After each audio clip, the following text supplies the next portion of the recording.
Hello everybody, I'm Gwen Campbell-Mindes. Welcome to Gwen's Bookish Ramblings. And this is take 2 because I went right over my self-appointed time limit. So, this book was one of my favorites as a kid. And it belonged to my mother. And this is an older book. This is a book that was published in 1950, and this is a 1953 reprint. And this is a book about the daughter of Finnish immigrants living in the city of Sudbury, Ontario. Sudbury, Ontario is kind of one of the more southern cities in northern Ontario, to overcomplicate matters, and it's a mining town. It's a town that was built up around mines, and that was the basis of the town's economy, was mines and miners. And the book spends a lot of time talking about the mine, referring to the mine, not merely because Ellen's father is a miner and therefore the mines sort of exist at the center of things, but because, among other things, Lyn Cook describes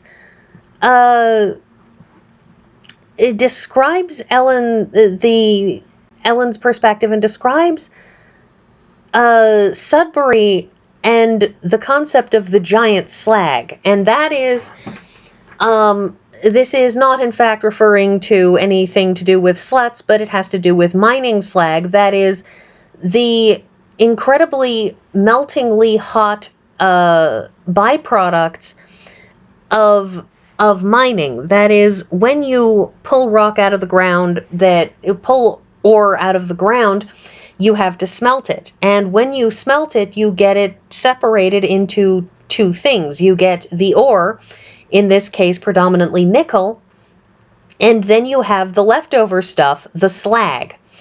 And that is basically molten hot rock that has been separated from the actual ore. And at the end of the day, you would have all of this slag rock from the processing plant that would be poured out, and it would light up the sky. That there was so much of this that it literally would look like dawn in the distance, because there was just so much of this glowing hot red rock being poured down out of the mine. And this is something that exists at the center of Sudbury and at the center of Sudbury's history. There's a reason why the city is the home of the giant nickel. And this book speaks very much to the immigrant experience. It speaks to the experience of being a first, second generation immigrant, of somebody whose parents predominantly, in this case, self-identify as Finnish, but, anybody whose parents self-identify as not Canadian first, or American first, or I would assume Australian or New Zealander first, or any of those other places in the world that have a very, very dominant colonial culture. That you have these places that have a very dominant colonial culture where all of these people moving there don't think of themselves as being, in our case, Canadian first. They think of themselves as being, again, to stick to this case, Finnish. They go to a Finnish festival year after year, and indeed Ellen's friend Stepan, who is Ukrainian, or rather of Ukrainian descent, even winds up asking her before they leave for this festival, am I allowed to even come? Because he's not Finnish, he's Ukrainian. And Ellen, at the start of the book, wants very much to befriend a girl called Anna. And I'm going to state for the record also, you see this color? That was me when I was like 7 years old, 6, something. Back early on when I was reading this, I hauled out my pencil crayons and colored in the pictures because I wanted to color in the pictures. So the pictures are colored in by childish pencil crayon. So there you go. See my artistic skills at work. And Anna, who is Polish on the left there, and Ellen is the blonde on the right, she becomes friends with Anna, and Ellen goes and gets to watch Anna's figure skating practice and falls in love with the idea of figure skating and wants desperately to be a figure skater. And the thing is that Anna has several friends, including the effusive but frequently insulting Wendy, who, among other things, says something to Ellen that, that Ellen, who has gotten an after-school and summer job even at the age of 10, my goodness, in order to pay for these lessons, and has worked very, very hard and spent a lot of time saving up her money as much as possible in order to pay for these lessons, that Wendy winds up saying to Ellen at one point that, well, maybe Mr. Crane doesn't even like Finnish people. And Ellen, whose family is very poor, they don't have money, they don't have a lot, they're just barely scraping by.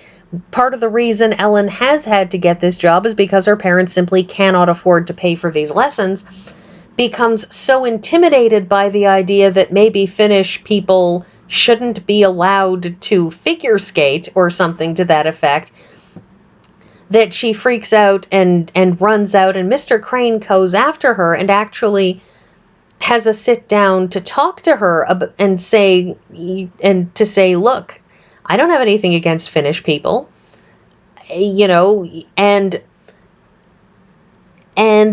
gives everybody a rather sharp speech about how once you're here, once you're in Canada, once you've moved to Canada, once your family's made the choice to be here, that makes you Canadian. That when you have been born here and raised here, it doesn't matter where your parents are from, that makes you Canadian. It makes you part of the society. You are here and you are part of it. And it's an ongoing theme in this book that gets raised again with Ellen's grandfather, here pictured on the left, who comes to visit all the way from Finland, keeping in mind that this is a book that would have been written during the 1940s. It was not easy for people to just zip overseas and visit family. And telephones were remarkably expensive. I mean, don't forget that there were rural parts of Canada and the United States, and even places like the UK, where there were rural places that didn't even have phones until the 1960s, 1970s. And so Ellen's grandfather coming all the way over from Finland is kind of a huge deal. But one of the things that he repeats to his granddaughter over and over again is that, he talks about how wonderful Finland is and how much he loves it and how fantastic it is. But when Ellen, says, well, why can't you stay here forever? And he tells her, because I want to go home. I want to see my farm and I want to see my pony because I have a pony that my neighbors are taking care of. And she tells him, well, then I'd like to go. I'd like to go to Finland and stay with you. And he tells her, yes, and you would miss being here because here is your home. Here is where you are. And so it's very much a book about balancing your heritage and balancing where your family comes from, your family's traditions and how things work, where they come from, with the fact that when you are in this new country, it's your home. It's where you belong. And that Ellen's parents are Finnish, but they've made this choice, and Ellen is Canadian. And yes, she has things that she has gained from her Finnish heritage, lessons and language and all kinds of things like that, but Sudbury in Ontario in Canada is her home, and being Canadian is part of who she is.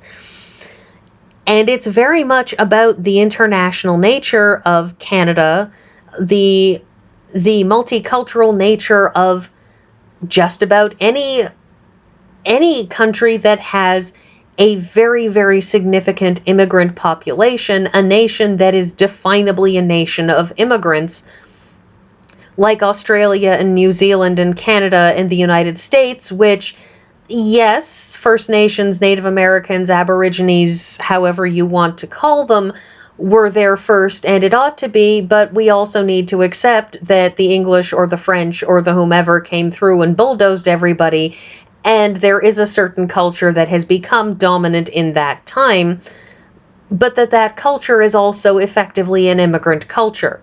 That what we have is a culture that is a hodgepodge of a whole bunch of people coming from the outside whose cultural traditions are not local.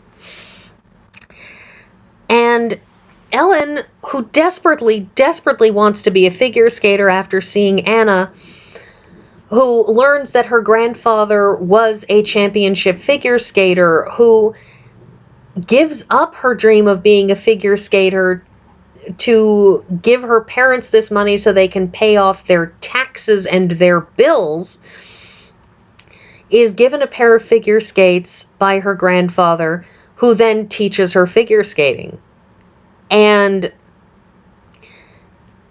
in the end, her grandfather doesn't just teach her figure skating, he teaches her things about Finland and Finnish culture that her parents never taught her, partly, I suspect, because she's being raised in Canada and they don't want to disrupt that, but also probably because they're somewhat homesick. And her grandfather teaches her about her Finnish heritage and balancing that Finnish heritage with being Canadian.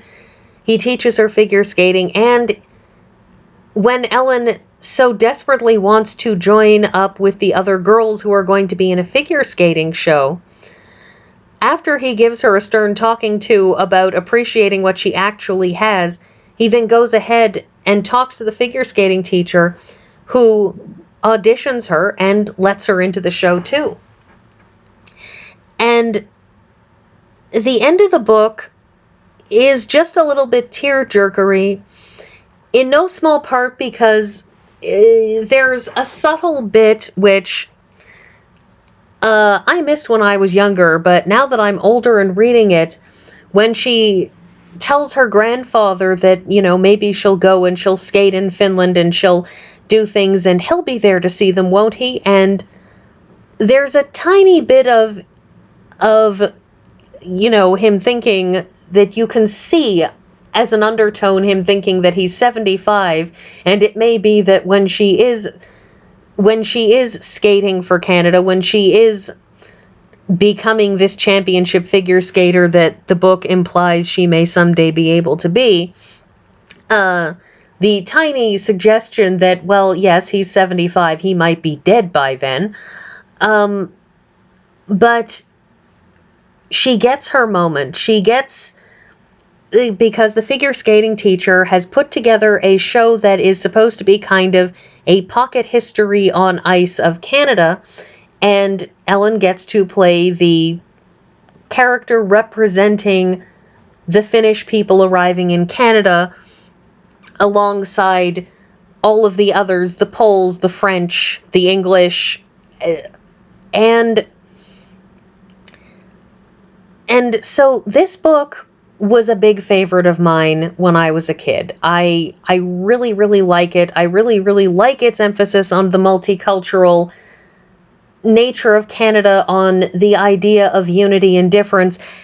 And also, of course, I was a huge figure skating fan when I was a kid, so, I kind of ignored all of that when I was a kid and just paid attention to the figure skating stuff because, figure skating, way more interesting than discussing multiculturalism, which is super boring. Anyways, that's all I have to say, and I will see you all next week.